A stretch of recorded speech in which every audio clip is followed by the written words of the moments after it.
கூட்டணிக்காக காங்கிரஸ் கட்சியை நம்பி ஏமாற வேண்டாம் என தவிக தலைவர் விஜய்க்கு தேமுதிக இளைஞரணி செயலாளர் விஜயபிரபாகரன் அட்வைஸ் கொடுத்துள்ள நிலையில் அதற்கு காங்கிரஸ் எப்போதும் நேர்மையாகவே செயல்படும் என தமிழ்நாடு காங்கிரஸ் தலைவர் செல்வபிறந்தகை பதிலளித்துள்ளார். இன்னைக்கு காங்கிரஸ் என்ற கட்சி அவங்க கூட்டணியில் அவங்க பேரை பேசுறதுக்காக உங்க படத்தை சப்போர்ட் பண்றாதீங்க, நம்பிராதீங்க. அதை தூண்டில போடுற மாதிரி மீன் மாட்டிக்காதீங்க. நீங்க நல்லா வரணும், சின்ன அட்வைஸ் அதுதான். ஏன்னா அவங்க என்ன பண்ணாங்கன்னு விருதுநகர் எனக்கு தெரியும், அவங்க நம்பிராதீங்க. காங்கிரஸ் பேரியக்கம் தம்பி பிரபாகரன் பேசியது கடலூரில். காங்கிரஸ் பேரியக்கம் எப்பொழுதும் கொல்லைப்புற அரசியல் செய்யாது, நேர்மையாக அரசியல் செய்யும், நேர்மையாக பேச்சுவார்த்தை நடத்தும். எங்களை பொறுத்தவரை அப்படி கொல்லைப்புற அரசியல் செய்வதோ தரகர வேலை செய்வதோ காங்கிரஸ் பேரியக்கத்தின் வேலை இல்லை. அது எந்த காலத்திலும் இல்லை, இனி வரும் காலங்களிலும் இருக்காது. அதை புரிபவர்கள் புரிந்து கொள்ள வேண்டும். தமிழ்நாடு சட்டமன்ற தேர்தலில் தேமுதிக யாருடன் கூட்டணி வைப்பது என்பது குறித்து முடிவு எடுத்துவிட்டதாக கடலூர் மாநாட்டில் பேசிய பிரேமலதா கடைசி வரை யாருடன் கூட்டணி என அறிவிக்காமலேயே சஸ்பென்ஸ் வைத்த தனது உரையை முடித்தார். கடலூர் மாவட்டம் வேப்பூரை அடுத்த பாசார் கைகாட்டி தேசிய நெடுஞ்சாலையில் தேமுதிகவின் மக்கள் உரிமை மீட்பு 2.0 மாநாடு நடைபெற்றது. பிரேமலதாவிற்கு விஜயகாந்தின் பாடல்கள் ஒலிக்கப்பட்டு உற்சாக வரவேற்பு அளிக்கப்பட்டது. விஜயகாந்தின் உருவம் லேசர் திரையில் காட்சிப்படுத்தப்பட குடுமையிருந்த தொண்டர்கள் ஆர்வமுடன் பார்த்தனர்.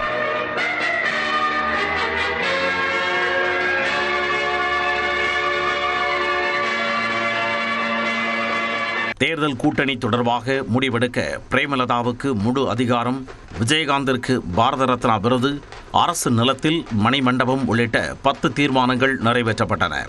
தொடர்ந்து மாநாட்டில் பேசிய விஜயபிரபாகரன் காங்கிரஸ் கூட்டணி குறித்து தவிக தலைவர் விஜய்க்கு அட்வைஸ் செய்தார். காங்கிரஸ் என்ற கட்சி அவங்க கூட்டணியில் அவங்க பேரை பேசுறதுக்காக உங்க படத்தை சப்போர்ட் பண்றாதீங்க, நம்பிராதீங்க. அதை தூண்டில போடுற மாதிரி மீன் மாட்டிக்காதீங்க. நீங்க நல்லா வரணும், சின்ன அட்வைஸ் அதுதான். ஏன்னா அவங்க என்ன பண்ணாங்கன்னு விருதுநகர் எனக்கு தெரியும், அவங்க நம்பிராதீங்க. பிரேமலதா விஜயகாந்த் துணை முதல்வராக தான் விரும்புவதாக சுதீஷ் தெரிவித்தார். 2011 தலைவர் அவர்கள் 29 சட்டமன்ற தொகுதியில் வெற்றி பெற்று தமிழகத்தினுடைய எதிர்க்கட்சி தலைவராக கேப்டன் அவர்கள் சட்டசபைக்கு சென்றார். மீண்டும் அதே தொகுதியிலே தேமுதிக வெற்றி பெற்று நம்முடைய பொதுச் செயலாளர் அவர்கள் தமிழகத்தினுடைய துணை முதலமைச்சராக பதவியேற்க வேண்டும் என்று என்னுடைய ஆசை. தொடர்ந்து மாநாட்டில் பேசிய பிரேமலதா விஜயகாந்த் தேமுதிக தொண்டர்களை மதிப்பவர்களுடன் கூட்டணி அமைக்கப்படும் என்றார்.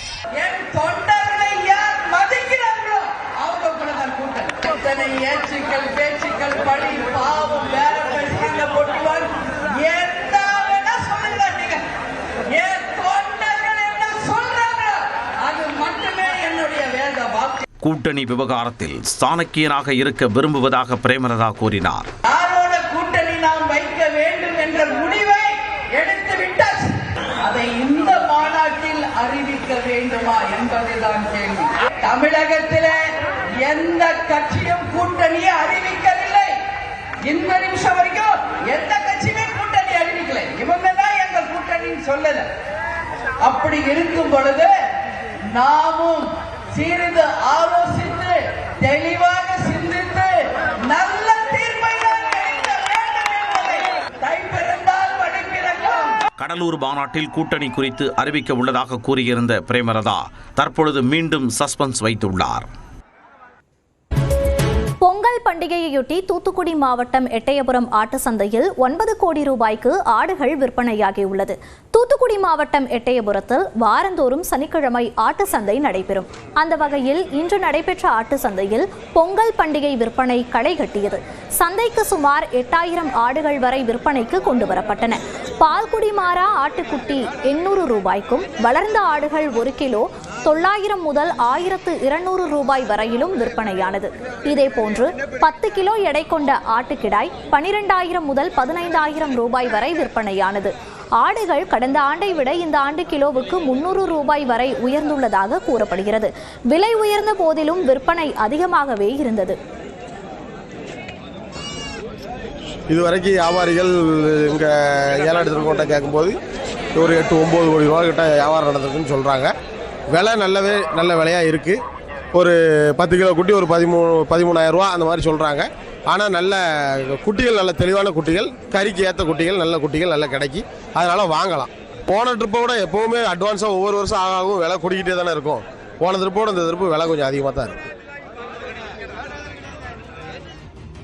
சபரிமலை தங்கத் திருட்டு விவகாரத்தில் திடீர் திருப்பமாக கோயில் தலைமை அர்ச்சகர் கண்டரரு ராஜிவருவை சிறப்பு புலனாய்வு குழு கைது செய்துள்ளது. தலைமை அர்ச்சகருக்கும் தங்கத் திருட்டுக்கும் என்ன தொடர்பு? விரிவாக பார்க்கலாம் இந்த செய்தி தொகுப்பில்.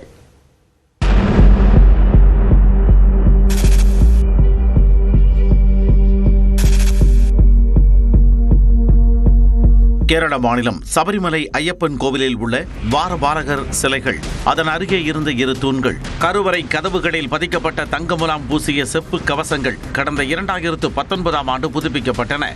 ஆனால் அவற்றில் தங்கம் எடை குறைந்ததாக புகார் எழுந்ததை அடுத்து கேரள உயர்நீதிமன்றத்தால் நியமிக்கப்பட்ட சிறப்பு புலனாய்வு குழு 2 வழக்குகளை பதிவு செய்து விசாரித்து வருகிறது. தங்க கவச புதுப்பிப்பு பணிக்கான செலவை ஏற்ற பெங்களூரு தொழிலதிபர் உன்னிகிருஷ்ணன் பொட்டியை கைது செய்த சிறப்பு புலனாய்வு குழு அதிகாரிகள் அவர் அளித்த வாக்குமூலத்தின் அடிப்படையில் திருவிதாங்கூர் தேவசம் போர்டு முன்னாள் தலைவர்கள் வாசு, பத்மகுமார், புதுப்பிப்பு பணியை மேற்கொண்ட சென்னை நிறுவனத்தின் தலைமை நிர்வாக அதிகாரி பங்கஜ் பண்டாரி உட்பட 10 பேரை கைது செய்தனர். இவர்களிடம் நடத்திய விசாரணை அடிப்படையில் முக்கிய குற்றவாளியாக கருதப்படும் உன்னிகிருஷ்ணன் பொட்டியை சபரிமலைக்கு அழைத்து வந்தவர் என்ற முறையிலும் தலைமை அர்ச்சகர் கண்டரரு ராஜிவருவிடம் சிறப்பு புலனாய்வு குழுவினர் விசாரணை நடத்தினர். திருவனந்தபுரத்தில் உள்ள எஸ்ஐடி அலுவலகத்தில் விடிய விசாரணை நடைபெற்ற நிலையில் தலைமை அர்ச்சகர் கண்டரரு ராஜிவருவை சிறப்பு புலனாய்வு அதிகாரிகள் கைது செய்தனர். தங்க திருட்டு குறித்து தனக்கு தெரிந்தும் நடவடிக்கை எடுக்காமல் மௌனம் காத்து உன்னிகிருஷ்ணன் பொட்டிக்கு உடந்தையாக இருந்ததாக கூறி தலைமை அர்ச்சகர் கண்டரரு ராஜிவருவை கைது செய்ததாக சிறப்பு புலனாய்வு குழு தெரிவித்துள்ளது. மேற்கு வங்கத்தில் அமலாக்கத்துறை நடத்திய சோதனைக்கு எதிர்ப்பு தெரிவித்து உள்துறை அமைச்சர் அமித்ஷா அலுவலகம் முன்பு திரிணாமுல் காங்கிரஸ் எம்பிக்கள் போராட்டத்தில் ஈடுபட்டனர். அவர்களை போலீசார் குண்டுக்கட்டாக தூக்கிச் சென்று கைது செய்தனர்.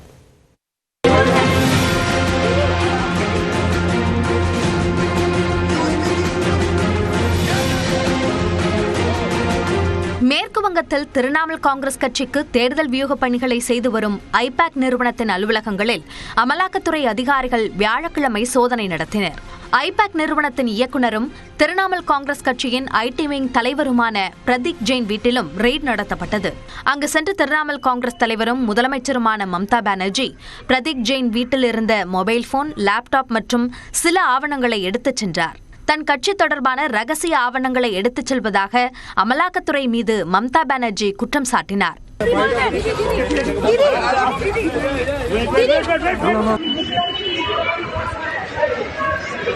ஆதாரங்களை பறித்து இடையூறு செய்வதாக அமலாக்கத்துறையும் பதிலுக்கு குற்றம் சாட்டியது. இந்த நிலையில் அமலாக்கத்துறையின் சோதனையை கண்டித்து கொல்கத்தாவின் ஜாதவ்பூரிலிருந்து ஹஸ்ரா சந்திப்பு வரை 6 கிலோமீட்டருக்கு பிரம்மாண்ட பேரணி நடைபெற்றது. முதலமைச்சர் மம்தா பானர்ஜியும் இந்த பேரணியில் பங்கேற்றார்.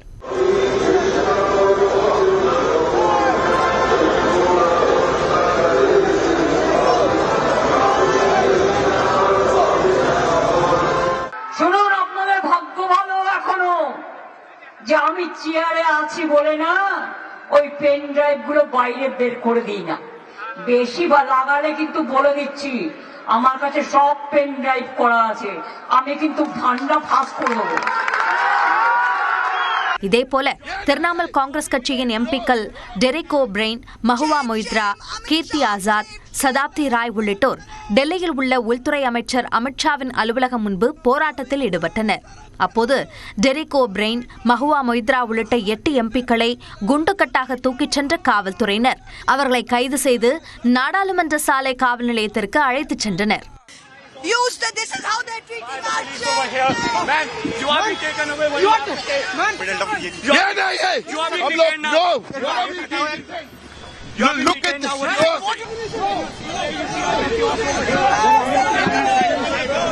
கொல்கத்தா மற்றும் மாநிலத்தின் பல்வேறு மாவட்டங்களில் பாஜக தொண்டர்கள் மம்தா பானர்ஜிக்கு எதிராக பதாகைகளை ஏந்தி போராட்டம் நடத்தினர். இந்த சூழ்நிலையில் அமலாக்கத்துறைக்கு எதிராக கொல்கத்தா நீதிமன்றத்தில் திரிணாமுல் காங்கிரஸ் வழக்கு தொடர்ந்தது.